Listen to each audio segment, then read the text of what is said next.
This one here is interesting because we did this. You might recall this if you listen to Just a Sip on the Invasion. We actually did this beer on the air, and this is one that you guys did for the state fair. Yeah, this one's just stupid fun, right? So, all right, welcome to it. Here we are. It is another episode of Sippin on the Road. I'm Matt McClearin, of course, from The Ticket. Glad to have you guys joining us. And today, you will see that we are at Lakewood Brewing here in Garland, right by 635 for the most part. And we are sitting down with the owner, founder, brewer, Wim Benz. What's going on, man? hi.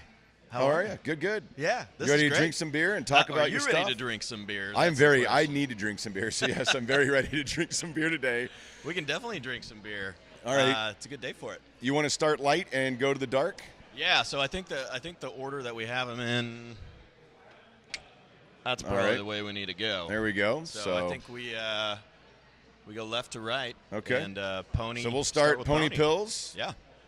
Let's see, I believe is this one here. Looks like. Let's see here. Yep.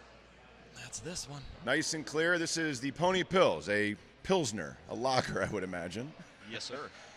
So tell us about this. I learned today, you went to SMU. I'm assuming that's why you call it Pony Pills. Yeah, absolutely. So tell me about the beer.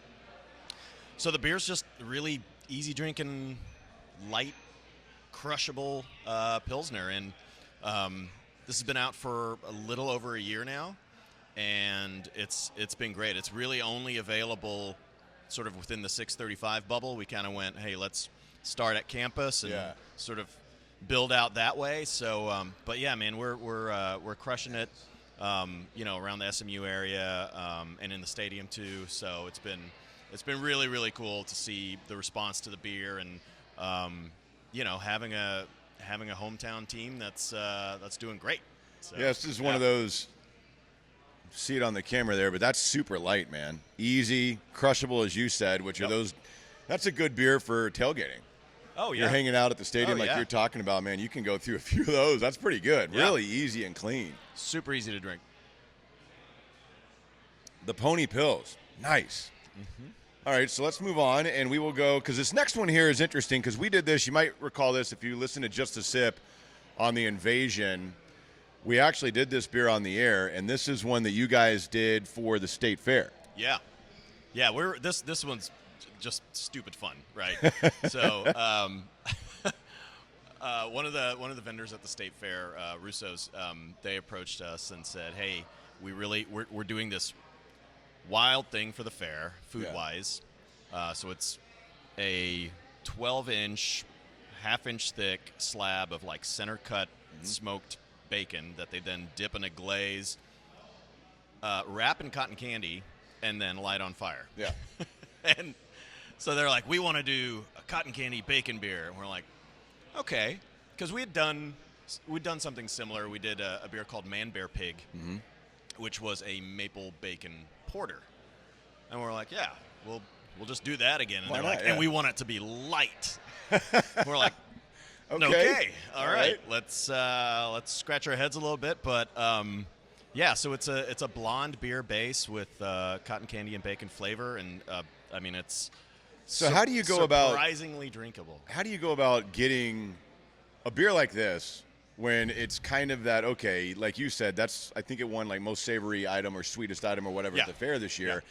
How do you go about trying to make sure that it's matching where you want it to be? Not too sweet, but sweet enough that you get the cotton candy and you also get the bacon. That was the trick. Yeah. That was the trick, right? Because you don't want it to be too bacony. You don't want it to be too smoky or salty or anything like that. But you definitely want to have that essence in there somewhere. Yeah. So that was the big trick. It's like, where do you find that balance between having a very drinkable light beer with cotton candy, and then also like a little hint of bacon, a little hint of smoke. So, we got there. I think this is, and because usually beers like this to me are a little too sweet, but I don't think that this one is overly sweet. Like, it doesn't punch you in the face with sweetness. No, it's a very light beer. It's 4%. It's actually very drinkable for, like, because I think when you see cotton candy in a beer, and there's a few of them around, and you see one, whoa, that's cotton candy. But this, Yeah. This tastes like more of a real cotton candy flavor, if that makes sense. Yeah. So that's what, I mean, that was kind of the trick, right? Keep it light, have that flavor in there. Because with the state fair, it's all about how much beer can you sell. It's like, okay, we got like 28 days, let's go. So is this one only available at the fair and here at the tap room? It's only available at the state fair and here in the tap room. All right, yeah. So if you guys want to check that out, you got to come down to Lakewood or find it at the state fair because it is. I think it's a really interesting beer and it's cool for the fair. So we'll move on, and this next one is Goddess, which is hazy India Pale Ale. So a hazy IPA here for us. Yeah, so we resisted the hazy train for a long time, and then we're like, oh, come on, this is a fad, We said, okay, well let's join the fray. But this is a fun one. So this has a charitable component to it. So depending on what market you're in, so we're statewide, and there's an organization called Pink Boots. Right. That supports women in the alcoholic beverage industry, basically through education, scholarships, things like that. So a portion of the proceeds from Goddess go to each individual market and where those chapters are. So if you're drinking it here in North Texas, it goes to North Texas chapter.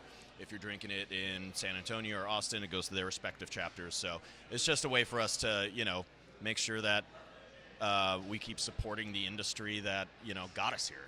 Very nice, man. So tell us about this, what hops you have in this, and kind of what you're looking for. Because, again, like most hazy, a lot of IPAs, it's citrusy, a little bit of that tropical kind of kick in there. Yeah, the thing about hazy IPAs is if you haven't had one before, they're juicy, right? Like that's a term that people use a lot to describe hazy IPAs, and the way we get that juiciness is from the hops. But we don't do a lot of bittering with this beer. Like when we're making this beer, usually you have a bittering addition of hops, a flavor addition of hops, an aroma addition of hops.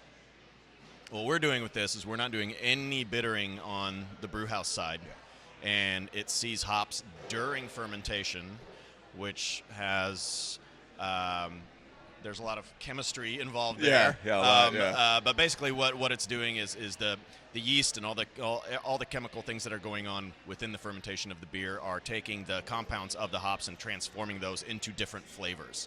So that's where you get a lot of that juicy, fruity, tropical. You get mango, papaya, pineapple kind of flavors going on, and it's very drinkable because you don't get that bitter bite at the end that you would normally get in a traditional IPA, like a West Coast IPA.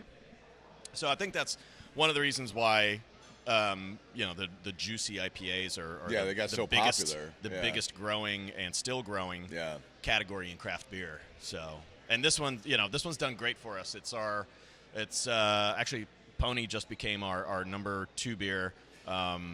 And is outpacing Goddess right now. So, really? Yeah. Wow. Okay. Yeah, because this is really good. And I am a hazy IPA fan. I mean, I sometimes miss the traditional West Coast, just kind of bitter, punch you in the palate type hops. We make that too. But the hazies are really good, and I think this is a great example of one that's kind of got a little bit of that softness to it. Yep.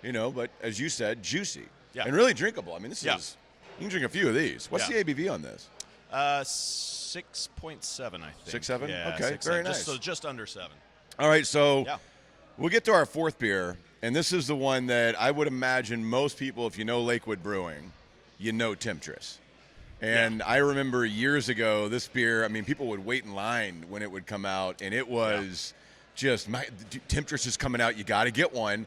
And, of course, you guys have done so well of that. And I know you have a bunch of different adjuncts now that you do across the board with Temptress. But tell me about Temptress and why that you think that beer has been so good for you guys. I mean, look, it's lightning in a bottle, right? It's like our initial lineup of beers. So I'll tell you a story. We were out at Brew Riot in 2011. Brew Riot was like a homebrew / commercial brew sort of street festival in Oak Cliff. And it was great. It was awesome. It was super fun. Craft beer was just starting to emerge in the Dallas area, our DFW area, and we had our pilots that we had come up with. We had the beers that were like, okay, we're gonna try and put these into the market when we open in the next 10 to 12 months kind of thing. Yeah. We weren't open yet. We had just formed the LLC. So everything that we brought was still homebrewed and masterfully crafted in my garage. Of course, yes. The best place to do it. But we had an IPA.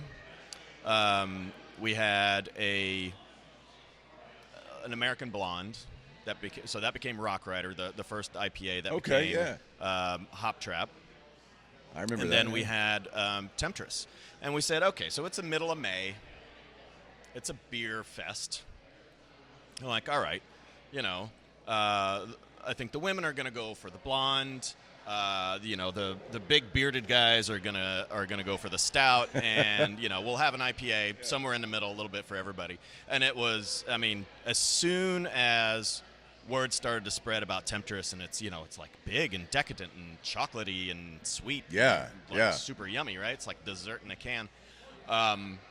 We just had a line of women coming in for Temptress, and we're like, okay, all right, guys, everybody, just. I think we might be onto something. I think we might be onto you something. are. Because it was supposed. We're like, yeah, we'll do Temptress. So we'll bring it out once a year. It'll be our winter seasonal or something. Yeah. But it went into the rotation right away, and it took a little bit of time to sort of get its footing, but man, people just fell in love with it, and it took off. And then we started doing seasonal releases of Temptress with our Seduction series, which we change that up all the time, which is super fun. I think the ponies just scored. I hope so.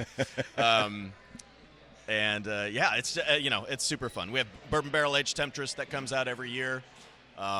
That's always a super fun time here at the brewery as well. We do a VIP ticketed event, white tablecloth, jazz band, nice. Kind of class it up a little bit. Yeah, fancy. Stay classy, Lakewood. So we have a lot of fun with the beers that we make, and we're constantly coming out with wacky new stuff. That's either for the tap room. We're kind of seeing what sticks and what that next beer is going to be. And it's always great, and to me, I've always, for whatever reason, considered Temptress kind of the OG stout of DFW. In a sense, one that really hit and just is, to this day, I think, one of the very best stouts in all of North Texas. You guys crush it with this. I think it's fantastic. It's the number one selling craft stout in the state of Texas, so we are extremely proud of that. You should be, man, because it's damn good. For real. So there you have it, my friends. It's Lakewood Brewing. Yeah. Get over here in Garland. As Wim said, swing by the tap room. They always got all kinds of – it's not just these four. They got a whole cornucopia of beers. 24 beers on tap. We have homemade sodas. We have wine, cider. All kinds of stuff. Giant beer garden, family-friendly. And if you've never had a Temptress, do yourself a favor and get one because you're going to love it. Yeah. But, Wim, appreciate the conversation, man. You. Thanks for talking beer with me. All right, guys. Come to Lakewood Brewing. Hope to see you soon, and we'll talk to you on the next episode of Sippin' on the Road.